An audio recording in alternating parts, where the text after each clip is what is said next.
This is the first time I've told this story in a manner like this. Now, I'm not a native English speaker or writer. I live in Brazil, and my family do not have anything extraordinary about them.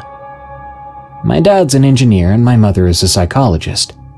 I'm 30 now, but this story occurred when I was maybe 10 or 11, sometime in that gap. It was the period of school break. Here it occurs in the middle of the year. So me, my cousin, who was a little older, maybe 13, and her brother, who was the same age, went to our grandparents' house. They lived in the countryside.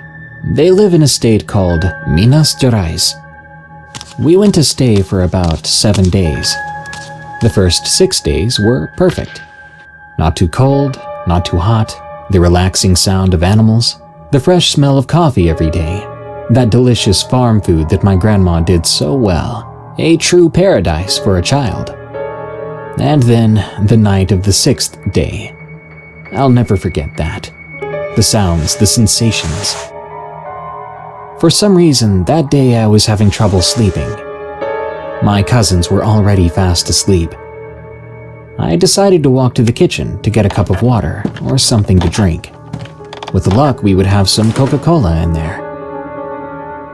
When I made it to the kitchen, I found my 2 uncles, who lived on the farm ground to help my grandparents with all the farm things and all that.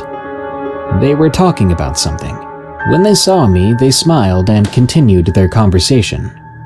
I don't remember what they were talking about, but it was lighthearted. Then one of them closed the door. I saw that there was an enormous quantity of locks on the door, including one that was a wooden bar that was placed horizontally over it. I didn't say anything, I just grabbed my water, then drank it before going back to our room. Later on in the night, I was awakened by the sounds of loud voices. I looked around a little lost, and I saw my cousin holding her sister in his arms. She was crying a lot and said, "You hear that, Matthias?" when she saw that I was awake. I then heard one of my uncles screaming, "It's coming back!" Soon after, I heard the first gunshot I'd ever heard in my life. I think it was a hunting rifle. I'm not a weapons guy, so I don't know the type. I nearly screamed. Then one of my uncles went into the room, a rifle in his hands. He saw us and seemed relieved. He smiled, but before he went back, he told us, "Stay away from the windows." And we did just that. For the next hour, I think, we 3 just got together and waited. I swear I remember the sound of something big circling around the property. It reminded me of when a dog walks, the sound of 4 legs hitting the ground. The sound of heavy breathing came really close to our window.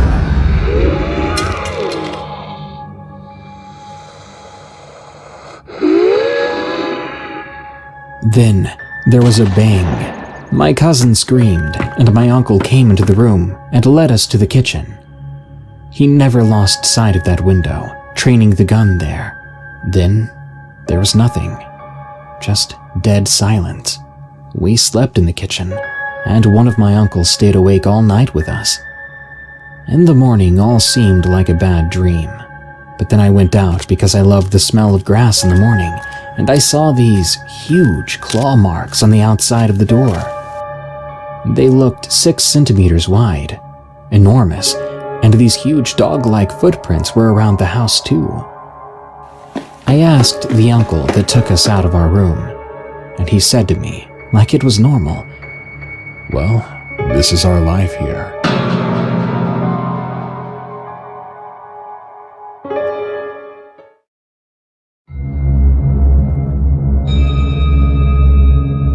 I was in high school when this all happened. This was back in 2016, and I had recently started walking home from school. I didn't live too far. It was only around a 20 to 30 minute walk, depending on how much I wanted to go home that day. The school day had just ended, and this was my 5th or 6th time walking home. I decided that I would go the long route instead of the shorter one that I normally take. Little did I know what I was walking into. After getting out of the parking lot, there was a long road that led to a neighborhood just behind the school.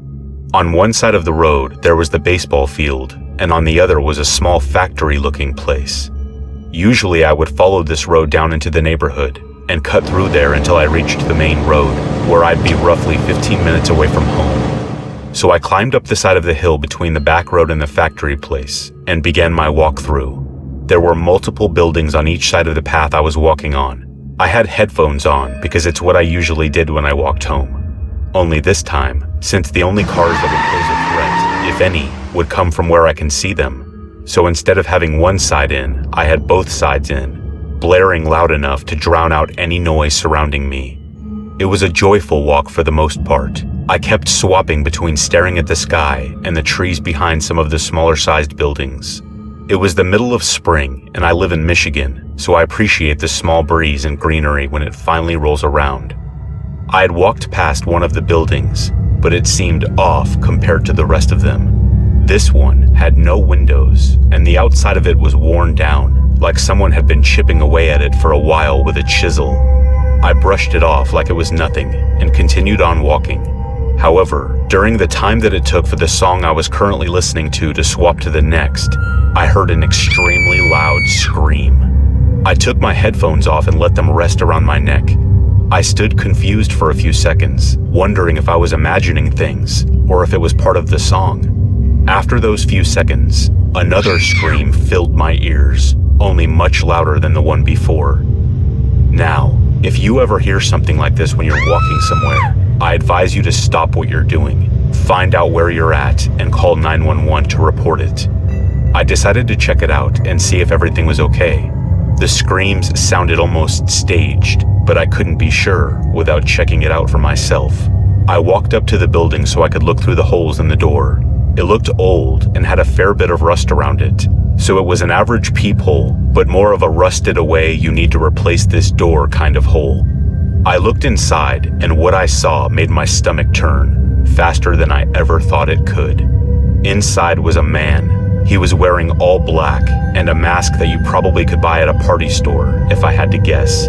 There was also a woman who was on the floor. She had bruises and blood stains on her shirt.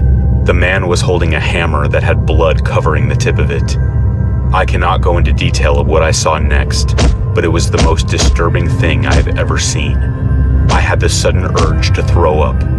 I backed away from the door and threw up. Only nothing came out because I hadn't eaten much that day. A few seconds after that, I heard the sound of the man's shoes practically stomping on the floor inside the building, and they were getting closer. I gathered my composure quickly and started to pull out my phone when the door swung open and the man stepped out. I pretended that I had been recording the entire thing to hopefully scare the guy into letting me live if I told him I wouldn't tell anyone if he would let me go. He proceeded to slam the door shut after a few minutes of us standing there, staring at each other without muttering a single word. My heart was beating so fast that I was beginning to be distracted by it, as well as the fear that this could be my last moment. After he slammed the door and went back inside, I took off running and immediately called 911. They stayed on the line with me until I got far enough away to feel safe telling them my location.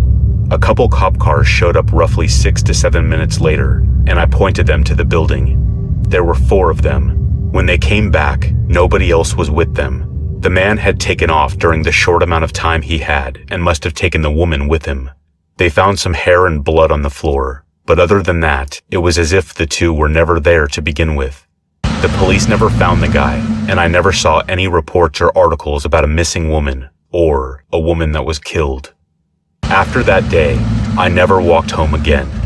I always either rode the bus or had one of my parents pick me up. About half a year after that, I eventually transferred to an alternative high school that was much farther away from those buildings than my old school. I was 16 at the time, and I am currently 20, going on 21 in August, and this incident has been with me ever since. I have always been skeptical about situations around me, but after that, I was never even close to the same again.